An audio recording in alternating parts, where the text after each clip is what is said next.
ತಾರ್ ರೋಡ್ಗೆ ಹೊಂದ್ಕೊಂಡಿರುವಂಥ 1 ಎಕರೆ 2 ಎಕರೆ 26 ಗುಂಟೆ ಬಂದೈತೆ. ಬೆಂಗಳೂರಿಗೆ 180 ಕಿಲೋಮೀಟ್ರ್, ಮೈಸೂರಿಗೆ 36 ಕಿಲೋಮೀಟ್ರ್. ತಾರ್ ರೋಡ್ಗೆ ಒಂದು ಲ್ಯಾಂಡ್ ತೋರಿಸ್ತೀನಿ.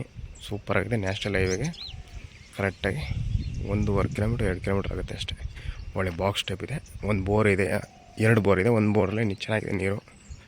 ಸ್ವಂತ ಟಿ ಸಿ ಹಾಕ್ಸಿದ್ದಾರೆ ನೋಡಿ. ಪಕ್ಕದಲ್ಲೆಲ್ಲ ತೋಟ ಇದೆ. ಸೂಪರಾಗಿರೋಂಥ ಲ್ಯಾಂಡು. ಇವರು 1 ಎಕರೆಗೆ 77 ಲಕ್ಷ ಹೇಳ್ತಾರೆ. ನೆಗೋಷಿಯಬಲ್.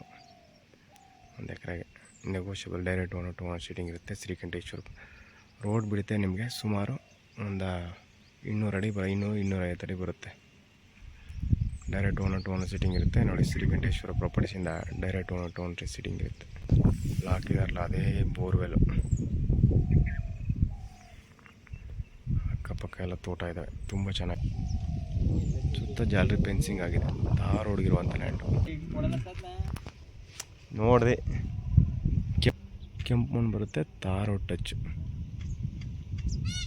ಈಗ ತೋರಿಸ್ತಾರೆ. ಜಾಗ ಇರೋದು ಈ ಸೈಡು, ರೈಟ್ ಸೈಡು. ಇಲ್ಲಿ ನೋಡಿ ಫೆನ್ಸಿಂಗ್ ಇದೆಯಲ್ಲ, ಈ ಸೈಡ್ದು ತೋರಿಸ್ತಾರೆ. ಅಕ್ಕಪಕ್ಕ ಒಳ್ಳೆ ವಾಟರ್ ಸೋರ್ಸ್ ಇರುವಂಥ ಲ್ಯಾಂಡು.